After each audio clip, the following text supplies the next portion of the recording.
Wayne, thank you so much for being here.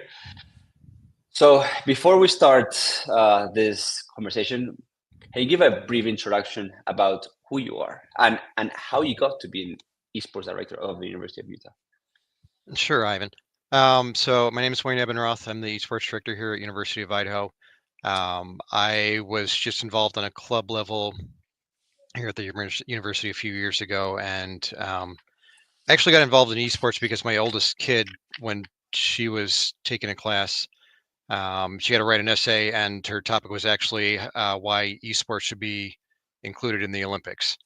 And I thought she was Mhm. crazy. I was just like, I grew up as a gamer, I love video games, but I thought she was crazy to say that they should be part of the Olympics. And read her paper. She had some great references, great statistics, and I was just like, all right, she's right. And yeah, so that's what got me interested in esports. And then the timing here at the University of Idaho just was right, where Mhm. they needed somebody to step forward and kind of push us into being like a legitimate program that was, varsity and JV players and competing on a national level and stuff like that. So some of it was just luck of the timing, and some of it was paying attention to trends that were coming. So Mhm. that's Amazing. that's how I got here. Amazing. And well, this talk basically came from, us exchanging in the comment section on LinkedIn about, Mhm. this short sightedness from some programs, in terms of recruiting. So what are like basically like what do you see as like the mindset in most programs when it comes to like recruiting top players? Do you see them, like as a head coach or the director focusing on the 4-year picture, or is it year by year basis? What's your take on that? My take on that, and this is very broadly speaking. There's definitely going to be exceptions, right? Yeah. But I think there are a lot of universities that are kind of short-sighted in how they're looking at things, right? They're Hmm. saying, okay, here's a top level player. I want to get him in now and see if we can win a championship, and they aren't. I think some of them don't necessarily have the conversations of, let's look at the long-term 4-year plan of how are you going to get your degree? How is this sustainable? Let's make you a permanent part of the picture rather than just looking at short-term wins. And the reason why that came up for me initially is because two of my staff members actually, they're from the state of Idaho. They went to out-of-state schools that were private universities. Both of them actually offered that. They individual like one of them, I think, is a school in Michigan. The other one was in Missouri. Both of them got offers for, here's a $3,000 esports scholarship. Now, when you say that to an 18-year-old kid, that sounds super cool because they've been gaming their whole life and they want to justify to their parents, hey, Yeah. all the time I wasted on video games, it actually, I got this scholarship. It's worth it, right? But both of those students, they ended up having to drop out after one semester because they were like super high level tuition. So if you're going to a 40,000 year tuition school and you're getting a 3K. $3,000 scholarship for esports, that's horrible math. So like one of them had 17 grand in debt, the other one had 14 grand in debt, and that was just from one semester. And so when you look at like, and I don't want to go super deep in the financial aid, but like um, dependent students, where like their limit on how much financial aid they can get is Hmm. $31,000. And so if you're racking up your entire lifetime's worth of student loan debt that you can get in 1 year, obviously they couldn't have returned the next year. They wouldn't have had the money. And so I think that's what bothers me is just some of the directors sometimes will look at, okay, how do I get this student here so I can show recruiting numbers, and they don't actually do the math with the student to say, yeah, this is how you're going to make it through that and actually get a degree. Um, and if you get an offer, like there are certainly schools where if Harvard calls you and says, hey, we'll give you $3,000 to play esports for us, and you're like, man, Harvard's where I always wanted to go. I want to be a doctor or whatever. Yeah. Cool, go for it. Um, but I think there's a lot of manipulation happening, and when you're dealing with 17, 18-year-old kids and throwing you know numbers around, like you need to give the full picture rather than just um, talking them into the short-term gains for your school. Yeah. I mean, if the ROI is there, why not? But like, yeah, I Yeah. completely agree with you. And also, like, one of the things that we also, make our students, ask the esports directors is like internship opportunities, Hmm. average starting salary after graduation. And this is all online, and there's a link where they can search all universities, and all this information appears, so they also get the 360. But yeah, I totally agree with you. Yeah. So how is your program, like, how does it function? What are the objectives? Like, because you mentioned before this talk that you're under student affairs, so how does this change compared to other programs? Sure. Yeah. So like this, I mean, there's a lot of things we're still figuring out in college esports, right? And one of those often is like, what department should esports live under? Athletics seems to be the most common, but that's maybe half of the schools. Student affairs or some type of student involvement program, like that's probably the second most common. And then you've got recreation sometimes. And then some of them seem kind of random, like it's just, a professor came from a certain department. So under student affairs, like it's my boss's boss, essentially, he's most concerned with student engagement. So my job as a director is to get as many students involved on campus with their program as possible. And so when we first became a program 2 years ago, we were given the space that's about 2,100 square feet. You can actually see a little bit of it behind us. But so we've got 31 gaming PCs now. That's kind of like and we've got a bunch of consoles and stuff like that. So we've fit as much as we can in here. We've been operating at full capacity since then. That's kind of the job that I've been tasked with, is like, so we've got over 100 student athletes, and we've been that way since they brought me on full time.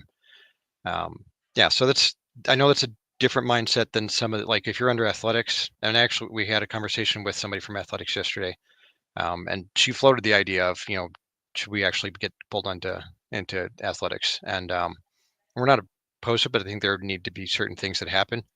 Because right now, like I love having, like, some of these kids that come in, like some of them are terrible at games, right? Like they played with their brother or sister growing up.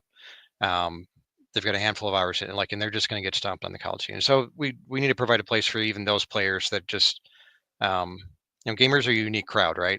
Some of them are not always the most socially adept at, they're not necessarily ready for the adult world. And so we're here to prepare our students for, for what adulting's like. Most players, even the college esports scene, they're not going to go on and be pro esports players, right? They're going to go on and do something else. And so we're more of like a pipeline and training type grounds. We're teaching communication skills and leadership and self-analysis and stuff like that. Important skills for those students to learn. We love winning. We had, like, our Counter-Strike team. We were national runners-up last year. Lost to Purdue in the national championship twice. We've got a couple of other, like, our Rocket League teams won a national championship. So we love winning, and we do coaching in the VOD review, like everything that all the other schools do. But we're not necessarily going after.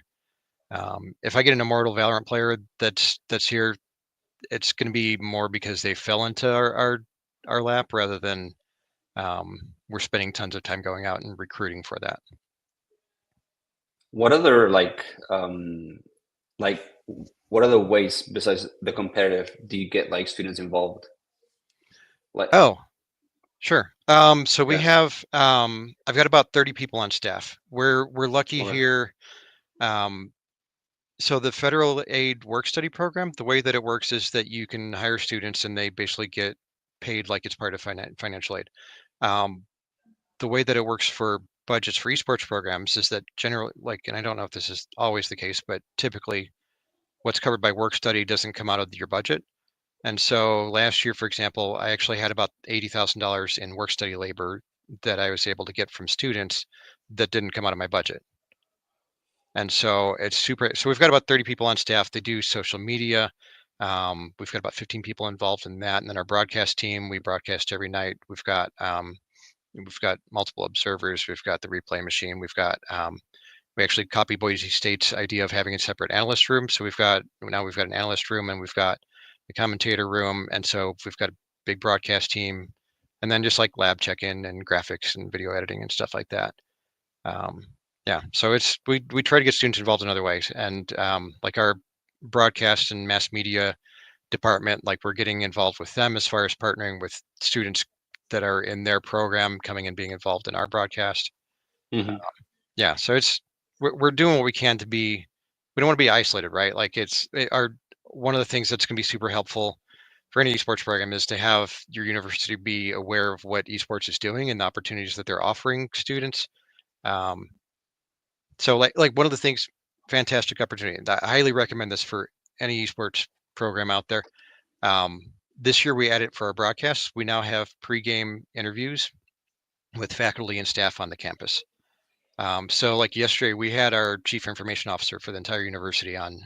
We've had our dean of students, we've had associate deans, we've had professors. So we're pulling these people in that they've heard about esports, but we bring them into the broadcast when we are at our peak busiest. They get immersed in the broadcast. They get to be, they got the headsets on. They're getting interviewed by, we've Kaz is our main host for that and does a fantastic job. Last week we had one of our professors that I knew played Clash Royale. We had one of our staff play against that professor in Clash Royale on broadcast live. But like that's showing our university staff and faculty why they should be supporting our program. So. Yeah, and also it attracts students, all the behind the scenes, the storytelling. That's what also students see about the university. If haven't been there in person.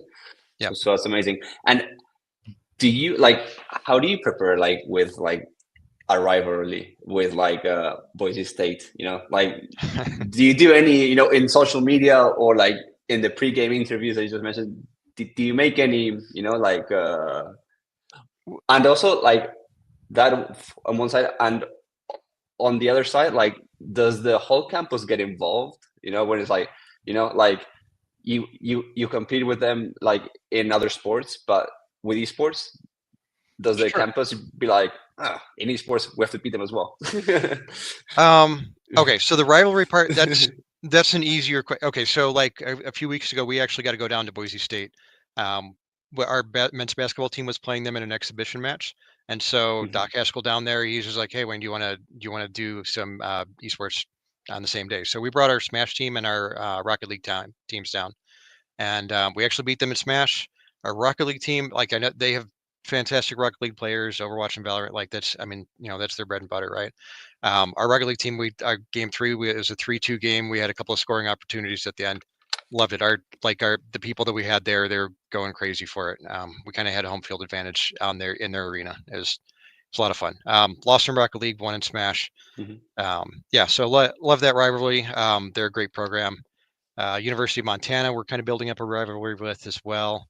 We're also right across the border. We're about 8 miles down the road from Washington State University. So every year we do a LAN event with them. So we'll have every team if we have got a varsity team in Overwatch and they do, then we'll match that. So this year, I think there was 8 or 9 different games that we played with them, and then kind of whoever wins the most games, that's the winner for the year. So we do that with Washington State University, and then Columbia Basin College is also they're one of the big esports colleges in the community college scene, and they're a couple hours. So we have a home and home series with them that we do every year, also where we do a LAN event. So yeah, we're building rival, and those are a lot of fun. You get it. You're standing in the lab, and you get to stand up, and if you win around, yeah, let's go. Ton of fun to see that interact. As long as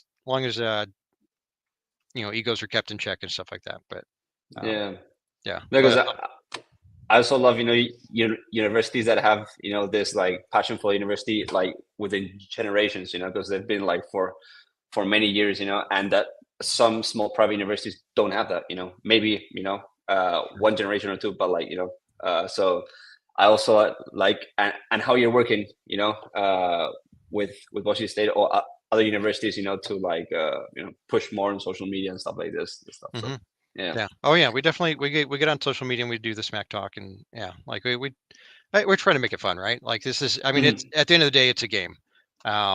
Yes, we want to win. The other team wants to win. We're trying to be competitive and grow and stuff like that. But we are playing a video game, so we had to keep that in mind. On your question of the campus involvement, that's a hard one. That's so hard to get crowds out. And that's something I've discussed it with our teams. I've discussed it with a lot of faculty, and how do we? I think we're at a generation that more and more students are just they're staying in their campus or their small friend groups. It's harder to get students out now. COVID probably affected that to a certain degree. That's very much the generation that we had, like the students that were kind of isolated through COVID in high school. Like that's who a lot of these students are now, and so they got used to, they just have their own little corner where they live in. That's a big challenge, and that's unfortunate for, like that. I think it's just going to take them more time to grow beyond that. So it is a struggle to get out. I think the biggest crowd, we had a Rocket League playoff match. I think it was a championship match that we had probably about 35 people out for. That's about the biggest crowd that we've gotten. Most nights, we'll have a handful of people out. So we do have like the live broadcast happening in here in our arena. So we've got seating for it. But Okay.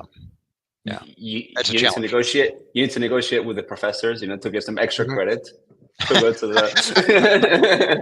That will Yeah. for sure work. Yeah, that's But not yeah, a good idea. and regarding like metrics that you have to show the admin, do they require like just like how many students are involved, or are there any stuff like retention that you also give them or they require from you, or how does it work under Sure. student affairs? Like how do you measure the success? So the things that we're tracking, so like we're a third year program. So I mean, Yeah. our first year, I always think of it this way. Our first year, my mindset was, what in the world is college esports? That was kind of like what is the puzzle I was trying to solve the first year. Hmm. The second year was like, how do we actually do it um, properly? And then this year, I feel like, okay, how do we excel at it and become an internationally known program that everybody loves? So that's kind of our progression as far as the metrics goes with that. So we track. So we've got a check-in desk. So anytime students are showing up or leaving for the lab, we're tracking that. So like last year, we had about 10,000 visitors to our lab throughout the year. We also we have over 100 student athletes. That's a metric that I'm passing on. We're tracking how many hours players are spending here. We're tracking. Last year we had our Hmm. record, our win-loss record across all teams was like 285 wins to 180 losses. So we won, a little over 60% of our games. Um, that's something we're passing on. We're passing on Twitch metrics, how many viewers we had, how many hours of watching, that sort of thing. So that information we're passing on. The academic side of it is something that's new to us this year. We had a conversation over the summer with our athletics department on how they, um, like something that's always amazed me is how do athletics keep all their students academically eligible, right? Like, because you would think, statistically speaking, a quarter of students are dropping out at our school. Like some schools are much higher than that. How are student athletes actually maintaining their GPA so they're eligible? So we had a conversation, and they have like I'm guessing most universities are like this, where their athletics has, so they have freshmen, transfer students, and returning students under I think in their case it's 2.2 GPA are required to be part of the academic support program. So they're checking in on a weekly basis, going over their grades, looking at homework assignments and projects. Um, they're spending 10 hours a week just working on academics, tutoring, stuff like that with every single student. So super intense job of making sure those students are passing their classes and maintaining eligibility. So we we don't have the funding obviously that athletics has. So we implemented our own version of that this semester. It's basically just, you're coming for a check-in appointment. We're pulling up your grades, seeing how you're doing. Are you struggling with any homework? Can we give you Hmm. resources, stuff like that? So um, this will be our first semester where so at the end of this, we're going to track what was our average GPA from those students that were part of that program this semester compared to last semester. Did we improve it?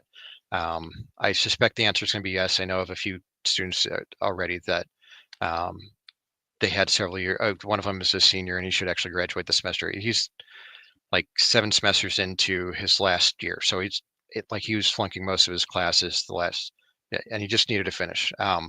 But he should pass all of his classes and actually graduate. This is going to be by far his highest GPA semester that he's had in 3.5 years. So I'm pretty sure it's going to be successful, but we need to see the metrics from when that's done, so we can say, here's the data, here's how we improve the students' academic uh, success, and yeah. So that's, Hmm. and we'll expand that next semester. Right now, this semester was just staff and our varsity players that we pulled into that program, and then next semester we're going to try to pull in JV players also. But that requires money, that requires staffing. Like it's a big program to build. Super important to Hmm. success, but yeah, there are definitely hurdles of implementing it also. Yeah. I mean, students in an esports program tend to have like a higher GPA compared to like traditional sports. Like I just read this morning, Esports Foundry, they launched the report, and it said like with the universities they analyzed, 3.1 GPA is the average of those programs. So that's pretty high considering, athletics, which, so that Yeah, was pretty, so that's pretty high. And you mentioned the funding. How do you negotiate with administration? Because like some esports directors maybe will find you very useful on how you talk to the administration and how are they on board with you. Because sometimes there's this disconnect, and that's when sometimes like we're cutting costs. What shall we drop? So how do you connect, talk with the administration? How have you been doing it for 3 years now? sure. So our initial, again, this is a little bit of luck. When I started getting involved, initially we had a space. I had access to some Nintendo Switches, and so we just ran our Smash team from the space that we were given. They saw the initial success of, hey, we've got, we actually ran Smash Weekly events also for that. So we had 25, 30 students showing up, and that was basically with them giving us a space and no funding. I was doing it as a volunteer at the time. That was enough to convince our chief information officer and then one of our IT directors. They went to the president and said, hey, there might be something here. We're getting engagement and we've put like no effort into this. They talked to the president into contributing $50,000 out of his office funds to basically start the funding for esports. We bought 6 PCs with that. We got some consoles, some games, PC for doing broadcast, basically our launch equipment. So that super grateful to President Green for that. That's kind of what got the ball rolling.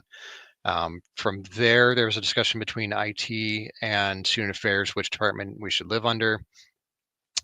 We were under our Rex and well-being for a semester, and then they settled on let's put us under the Department of Student Involvement. Both those are under student affairs. But they agreed initially, I want to say it was like $100,000 was the first year budget that they gave for that. And that covered my salary, basic staff cost, stuff like that. And then this last year, I talked them into bumping it up to 180,000 so we could bring on additional staff because I work overtime every week. Like I am on the border of being burnt out, and so I convinced them that I needed additional help, and so we've gotten that. So that's kind of where we're at now. Like, and we're trying to supplement that with funding. So we've got our teams that want to do traveling to lands. We have them help out with concessions at the football games, and we're going to do that at the basketball games also. So we get some additional funding from that. We're doing blood drives. We're looking for sponsors. There's some good conversations that I think we're going to have coming up. But that's so we're looking for additional funding opportunities, and the sponsor thing is hard though, right? Because if you're they have to buy into what your program is building. It's not just somebody who's looking at it as from an advertising perspective. If they're going to say, okay, I can spend $50,000 on a campaign, they're going to get a lot more bang for their buck out of like going to a social media platform and spending it on social media rather than supporting an esports program. So we have to tell that story of why our students matter, and this can be a pipeline for okay, we'll use Simplot for as a company an example. If we can build a pipeline where our engineers can go and help out their engineering department when they graduate, then it's going to make sense for them to buy into it. But that's a hard sell to make. Yeah. So we have some, and there's some grant proposal stuff that I'm waiting. Like we should actually find out tomorrow on some grant proposal stuff that we put in with the university. So I'm hoping next week I'm pitching some fantastic news on how that's going to expand even further. But that's largely been helped by I'm pulling these faculty and staff in and saying, here's what we're doing. Come on our pregame interview. Come check out our space. Come talk to the students. See what so we should, I think, have some great funding expansion happening because of those efforts. Nice. In terms of sponsors, do you focus locally or out of state? Is it what's your focus when talking to potential sponsors in terms of like what makes sense for both sides? Sure. So right now we have two sponsors. One of those is a regional internet provider, Hmm. and they partner with us because they're like we constantly have students coming and going, and they're looking for like what are we going to do for internet. So that makes sense. That's Ziply. Um, and then our other sponsor is Monster. They're not a cash sponsor. They just provide product and materials and stuff like that. So that's fun because that's like our staff and occasionally our players get they get some free Monster. So that's shouts out to Monster. They love it that. Yeah. Yeah. So that's what we've got. As far as like what we're targeting, I think local is going to be like that's an easier sell because they can see the tie into the community. The challenge there is like so we've got Moscow's a town of about 25,000 people. We're like 3 blocks from downtown. Lovely place to hang out, right? We have a farmers market that shuts down downtown every single weekend the entire summer. Um, cool spot to hang out. One of the challenges with sponsors is that like all these downtown shops, they get all the clubs that are showing up and saying, "Hey, can you give us $1,000 for this club?" And so they're Hmm. constantly bombarded with students asking them for money. And so if we show up to, our local coffee shop saying, "Hey, can you fund esports?" They're going to hear the same thing they've heard yesterday and the day before and the day before that it's students just asking for money, and they're not necessarily going to like they're instantly going to be turned off of, okay, this is the same conversation I've had to turn down, 100 times already this year. So Yeah. so that's a tricky balance of finding, opportunities. So that's where we're trying to look at it from the perspective of what are we actually offering, the students that we're offering, what are their majors, what are they interested in doing after school, so that we can look at the employee pipeline. Um, how are our students actually engaging with those companies um, during the school year? Hmm. It is Okay. tricky. Yeah. I mean, like Yeah. this isn't just like you can't just call up a company and say, "Hey, can we have 100 grand for an arena?" And they're gonna be like, "Yeah, cool. I love esports. Sure, I'll write the check." Like that's super hard to pull off. Yeah. Yeah. I mean, you have like an advantage, which is, your university brand name, University of Idaho is like very well known, but still, you need to put in the work and all the, and communicated value. But yeah. Yeah. And you touched on the burnout thing. Okay. Yeah. I see it very often on LinkedIn and X of esports Mhm. directors, burnout, burnout, burnout. How do you handle it? Because like it's Ooh. during the day is like administration talk, okay, or like they do stuff, but then like you have to stay for like Mhm. practice, and usually practice is like late at night. So like, how do you manage to like delegate so you don't put those long hours up? For sure, if you haven't done it until now, but for sure, like the first year and second year, it was like mostly you and a few students, so you have to put all the work. How Yeah. have you been able to manage this? Um, Or not I yet? I don't think I have managed it properly. Like I was that talk I Okay. was going down Boise State. Like we had this conversation during our trip down, and like in previous, we've been down there 4 or 5 times with our teams, and yeah, and we've talked about it multiple, like just the way that we're accomplishing the things that we're doing is it's an improper work-life balance. And I'm fortunate enough to be at the stage where I've got 5 kids. They're all actually students here at University of Idaho. One of them's a master's student, the other 4 are undergrads. So and 2 of them work here. 2 of them are players on our teams. One of them is actually a player. I'm a master's student also, so I qualify for certain teams. I'm actually on our League of Legends JV team. One of my kids is on that team. So I'm fortunate enough to get the chance to spend time with my kids just because I'm kind of a college student with them. If it wasn't for that, if I had younger kids, like when they were younger, there was no way I could be doing this. Like it's the family commitments would have just been way too much to actually pull off what I'm doing. Um, Mhm.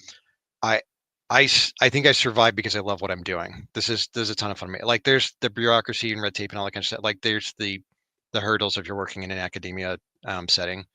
But beyond that, like the interaction I'm having with kids, the growth that I'm seeing, like I love my job. I've tried a lot of, I've been in IT, I've been an entrepreneur, I was in management for what, like this is by far the favorite job I've ever had. So I think I'm surviving just because I love what I'm doing. No, incredible. And like for next year, what would be like one objective that you want to achieve? One. That North Star that you're following, that you're focusing on. Just one. Okay. Just like I wanted to keep it simple, but if you want to Okay, yeah. expand on like your objectives, go on. Like I'm Okay. listening. I'm All right. writing things down. Okay. So all right. I'll throw the crazy things out that I'm trying to. So we have, like, I Okay. briefly touched on the we have a grant proposal. Our president actually opened up he opened up a $10 million grant funding opportunity for like the entire university, and basically said, you guys have 2 weeks to submit proposals of what you would use the money for, what the ROI would be, what are what is the university getting back for this funding. So there's 5 different proposals that we put in for esports. I'm exposing some of our secret sauce here, right? So one of them is we proposed that we build out a gaming bus that we take out for recruiting. So we'd go to high school football games, and high school students come in and play games with us. So we want to build a gaming bus that we could take to events as a recruiting tool. So that would help it. Like, we would just use that regionally, Idaho, Washington, Oregon, maybe a little bit of Montana. So um, that was one of the proposals we put in. I think that'd be a ton of fun, and that would increase, like, the more, like I said, like, we do want to win. That's not necessarily the priority, but that's an opportunity for us to build more of a winning program. I'm trying to build a bachelor's in esports program. There isn't really a whole lot happening in the Western U.S. as far as bachelor's programs go. We've already had conversations with our mass media department is called JAM. So it's journalism and mass media, but that also includes broadcasting and stuff like that. So our bachelor's program would integrate them as well as the College of Business, because there's obviously a bunch of marketing, communication, stuff like that, business side of things. So trying to build a bachelor's program, that's one of the other proposals we put in. There's a space next to us here. We're actually in a basement of a building that floods every once in a while, which is great for having a bunch of computer equipment. But there's a space opening up next to us, so we proposed that we get that space, and we asked for funding for expanding that space so we can. Right now, we've got one full broadcast setup. We actually are putting in the proposal that they allow us to build out a second one, build out a proper arena. Because right now, like, our players that are on stream, we've got 31 PCs in here. It gets loud, right? Everybody's shouting, and Rainbow Six players they've got somebody creeping around the corner, and somebody else is screaming in the background because they just won their round, and then they miss the footsteps and they die. So we're trying to build up some team rooms and stuff like that. So that's another proposal, is that we get a space expansion. We're also looking at building kind of a high school circuit type of thing. So, like, a lot of the states have their own individual leagues, and that's kind of, just like college, high school is kind of fractured in how they do leagues. So we're trying to get into that space as well without stepping on people's toes too much. We're not going to try to take over somebody else's state program, or we're not going to go after Play Versus or anybody like that. But when it built kind of a circuit, as again, that'd be a recruiting pipeline as well. So, like, that's the kind of stuff that we're looking at. Ultimately, the biggest thing I want to see next year is that we build into that additional space, because if we go from 2,100 square feet to, it'd be about 5,500 square feet total. That would be huge for what we're able to do, and everything else I can just keep working on the funding slowly over time. Yeah. So, yeah. And regarding recruiting, do you have like connections with high schools that you talk to, and you're trying to build a pipeline, or is that not a thing? Or because you are not focused on recruiting outside and you want student involvement inside, that's not a priority for you. What's your take? So recruiting's not as big of a priority for us as the schools that are under athletics, but we do pay attention to it. So, like, we've got this year we've got a couple of freshmen that are on our Rocket League and Valorant teams. Both of them are ascended in Valorant, and then both of them are, I think one of them GC3 in Rocket League, and the other one's GC2. Those were players I specifically picked up from my high school, who's their esports coach. He's a graduate from University of Idaho. He was happy to see that we built a program, and so we made that connection. And so I went down there we actually did a signing day down there for these students and a couple of other students. So that's a high school I've got a connection with. Another one, Sandpoint High School, like that coach we've got a connection with as well. So like we're building connections with high schools. The one thing, well, I'm not gonna. All right, that's two secret sauce. I've got one other secret sauce thing that's gonna build a ton of connections with high school programs as well. So that's definitely something we're looking at. So I'm trying to look at it as more of a sustainable thing rather than I'm just going after, oh, here's an immortal 16-year-old that's on the scene and I'm going to go after, like, even though they're cross country, I'm not really worried about those players. If they want to come here, absolutely. It's a great university. We've been voted best value in the West for universities like 5 years in a row. Cheap tuition. Yeah. Totally think you should come here, but like I'm not going to spend time going after somebody that isn't necessarily in our region. Yeah. How would you define sustainability? You mentioned the word, and it's very, it's everywhere. Mm-hmm. Sustainable collegiate esports 2.0. Like, how would you Mm-hmm. define it? I think like there's two options for that. Ideally, you get both of them. One of them is if you have money, like if you have built a program that just has so much financial support. You have a donor that said, "Here's $10 million. We're going to put it in an endowment. You permanently have, your funds covered for eternity." Cool. You don't have to worry about whether or not the university is going to cut your funds. Um, that's I think that's going to be a harder thing. I think you have to luck into that. If you get it, great. I think the easier, more obtainable option is getting buy-in from university. And the pregame interview thing that I mentioned, that's one of the things that we're doing that's going to be huge for that. We're also like the the bachelor's program that I mentioned, working with our journalism department as well as our business department, and then we're going to start pulling in our health education, but like so there's 5 or 6 academic departments that we're going to pull in as well. So getting the buy-in across the university where they're like, there's value in this. We should be supporting this as a university. I think that's more obtainable for most programs. Okay. And another point that you touched point that I really am interested in, Mhm. from your point of view, what is a bachelor's program in esports that you would attend? Like, what does it have to have? Is it the right teachers? Is it the coursework? Is it like, what is it? What is Um, what you want to build? Yeah. well, I think professors matter a ton.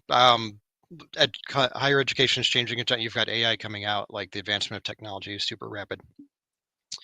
So I think having professors that are keeping up with the changes in time, I think that matters a lot. Professors that are engaging. You can't. Some of the most boring classes are when you go into a class and the teacher pops up a PowerPoint presentation, and they're just reading through the slides, and it's just like, okay, I didn't really need to be here for this, right? Those professors that are engaging the students and finding interaction and asking questions and getting engagement from it, like that's important on the professor side of things. I think the program.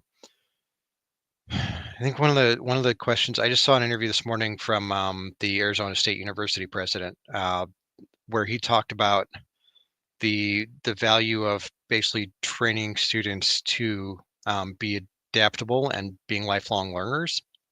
Um, I think that is way more important than what your exact degree is. So if you get a marketing degree versus, oh, I got a degree in broadcast, that doesn't necessarily matter as long as what you got out of it was, how do I communicate? How do I um, function as a human in a world as part of a team?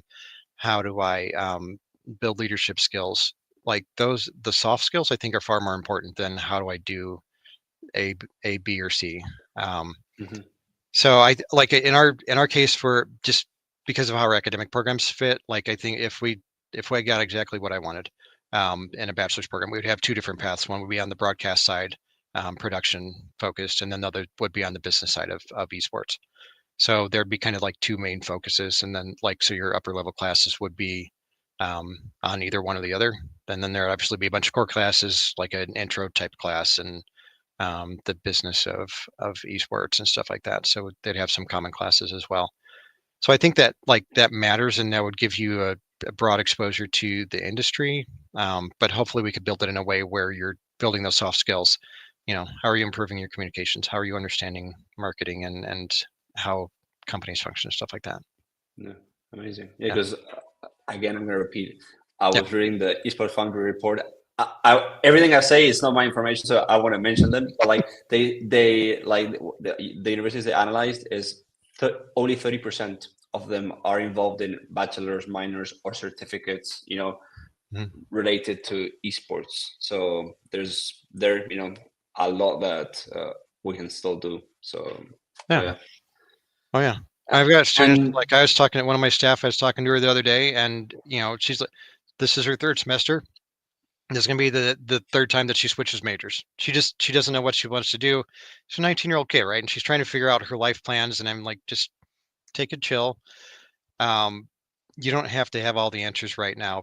Pick a degree that you think is fun. And if that's not what you do the rest of your life, that's fine. I think a lot of these students, they've got the pressure, like either they create the pressure themselves or their parents are putting pressure on them. You got to figure out your life's goals, and you don't most of us are going to change what we're doing at some point in life. So yeah. That's one of the advantages of the US education system at a college level, because most universities back in Europe, you either start from year one a degree, and if you want to switch, if it's not very similar, you start from year one again. So you guys have those year and a half, almost two, of electives, and then you can still decide what you want to do. So that general education is very useful, because most kids, they don't know what they want to do, and they have college to explore different, subjects, and then they can have a clear direction. So sure. Yeah. And it's a tough time. Yeah. And I want to wrap up, our talk by I prepared a sentence that I want you to finish. Okay. The future of collegiate esports is huge. Okay. Huge. And the reason why I say okay. So if you look back 100 years ago and say, okay, this college football thing is going to be the biggest thing in college extracurricular activities, it would have been crazy, right? It's a bunch of people running around a field throwing a ball trying to get it once. If you describe it football in simple terms, it's kind of a silly game. Most competitions are. I think that as we look forward to the future, I think esports is going to slowly replace traditional athletics, because it